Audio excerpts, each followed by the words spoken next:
Hi, and welcome to Wednesday. First thing I want to say today is a new moon Wednesday. And if you didn't write your check out, please do. Eastern Standard Time was 7:05 a.m. this morning. So if you're across the country, write your check. There's a Zoom. There's still spaces for this Friday, the 8th. The podcast went live today. We're going to be having a new podcast the first and third Wednesday of the month.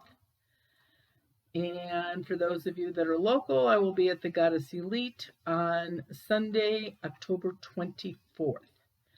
Okay, we're going to do letters today. Just a heads up, next week I'm doing letters that I don't know if people are sending in asking real questions or just trying to pull my leg. So next week it's going to be those questions. They're different. Okay, this one is from Paula in Oregon. Davey was my daughter's boyfriend for about 4.5 years. He lived about a half mile from my house, so we became genuinely liking one another for the 4.5 years. I have his two sisters' dogs that I'm watching and will probably keep them, as I did almost 2 years ago when he had a breakdown and was incarcerated for making terrorist threats during a psychotic period.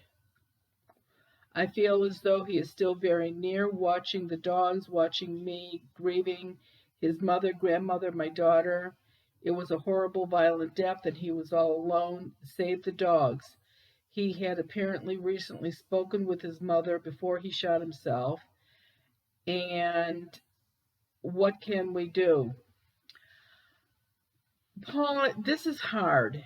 You have two things here you mentioned, that he had a mental illness of some kind and the suicide. Both of those could be a reason why he has not crossed over.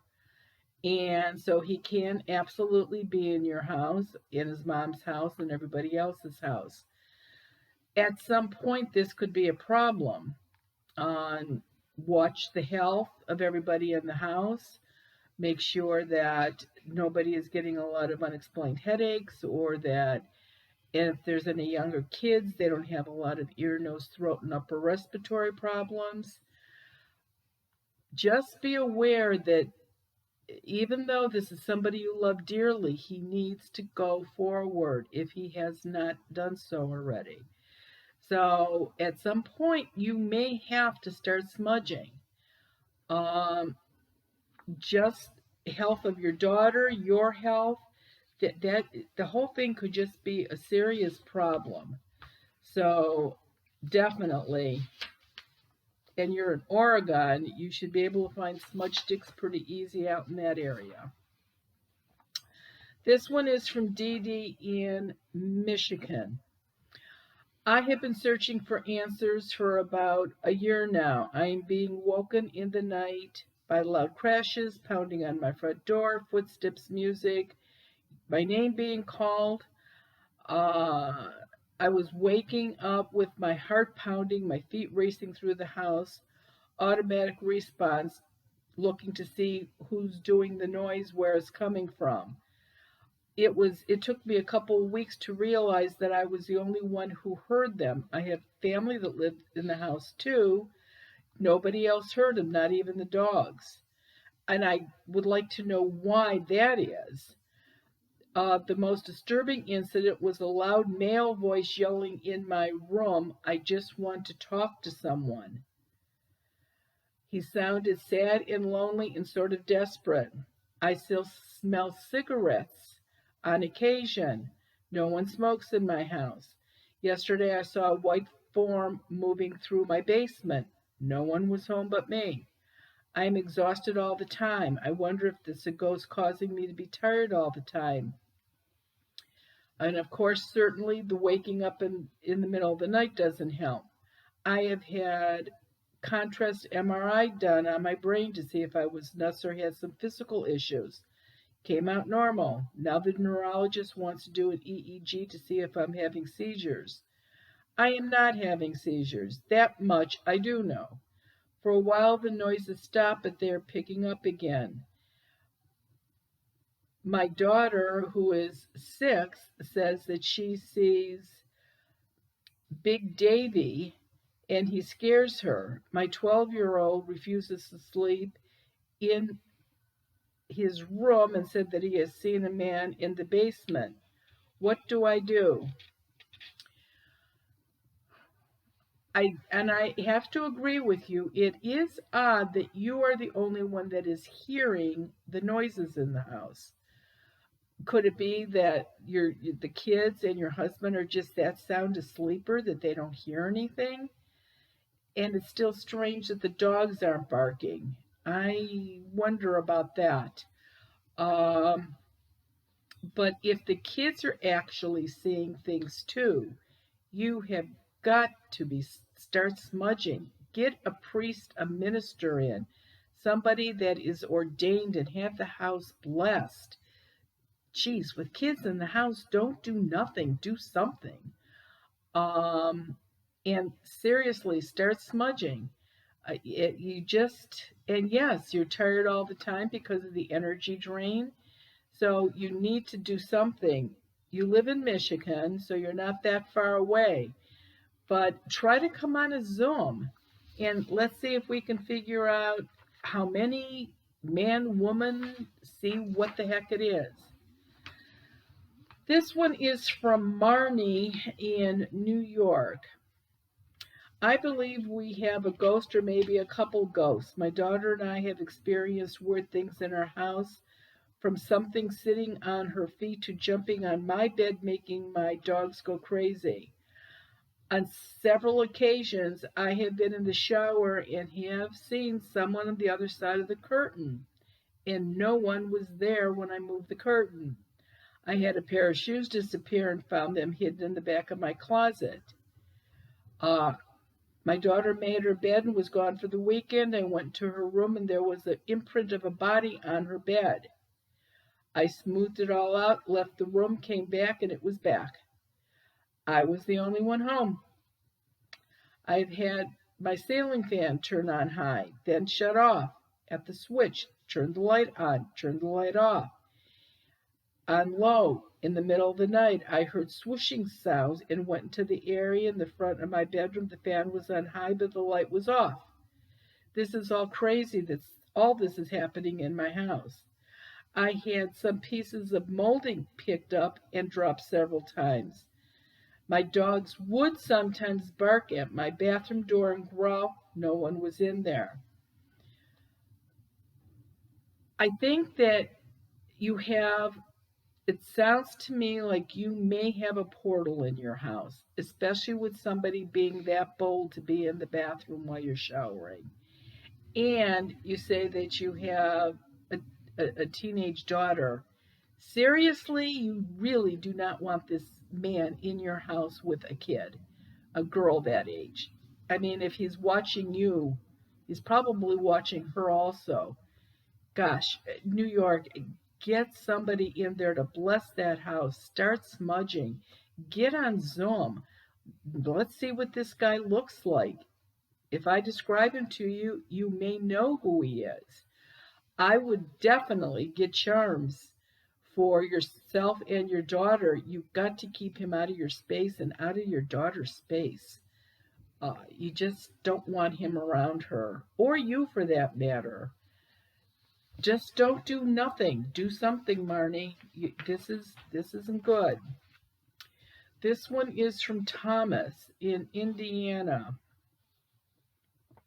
Overnight guests have heard their names called so distinctly they think it's me calling them.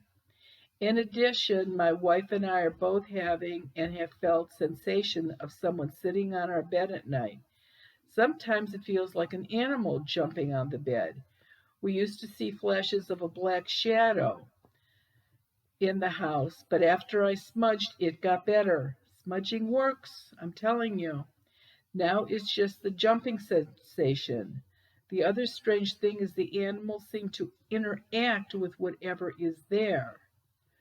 We bought a new puppy, and the puppy was definitely interacting with somebody that we could not see. Do you think this is a animal ghost? Yes, Thomas, I think it is, especially the jumping on the bed. And that's now, obviously, an animal isn't going to call out somebody's name, so you may have an earthbound there also. But it seems to me that the animal is the one that's making all the problems in your bedroom. Smudge, that will usually get rid of an animal pretty quick. And a human, you're going to have to smudge 2, 3, maybe 4 times. But an animal usually goes after 1 or 2 times. So I would definitely start doing that. Hi, Marianne. I live in the UK, but I hope you might be able to put an insight to my question. Lots of people, including mediums, say that ghosts can be recordings. I wonder what your view on that would be. I don't believe they are. I believe they may be the spirit actually having to relive the traumatic moments. It's something like a nightmare to them. I think you would be the perfect person to answer this. Well, the hint on this letter is England. You have your castles there, your old buildings there. People in Europe love their haunted buildings. And yes, those are repeats every night, walking the same halls, rattling chains.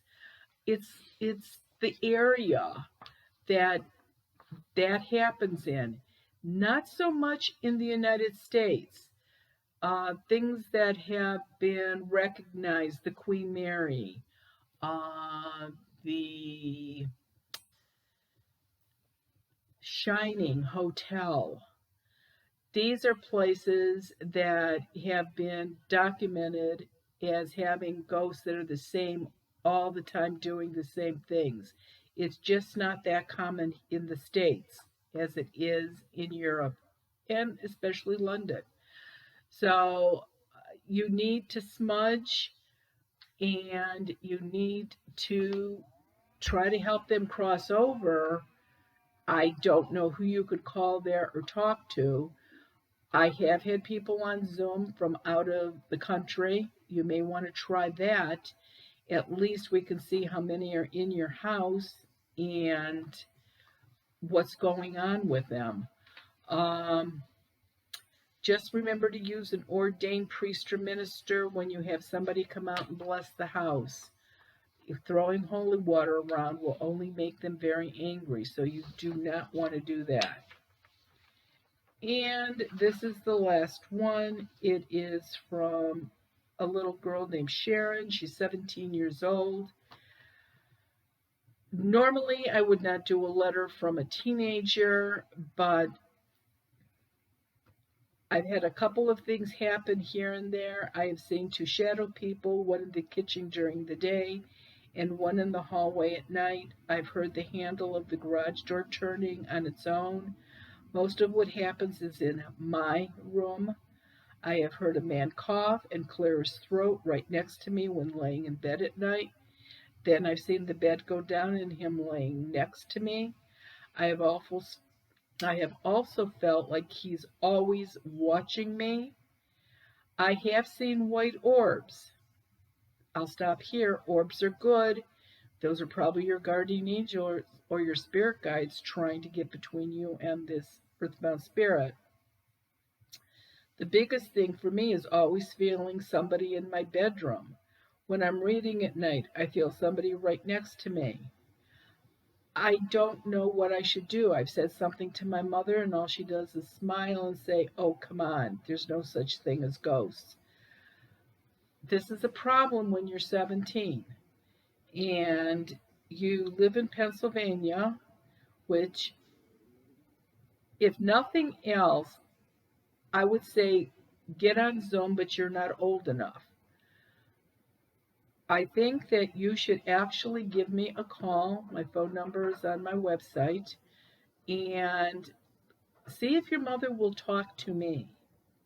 Maybe I can convince her that this isn't healthy for the house or for you to have this man in your bedroom all the time. So give me a call and, or like I said, come on Zoom and let's see what the heck is going on.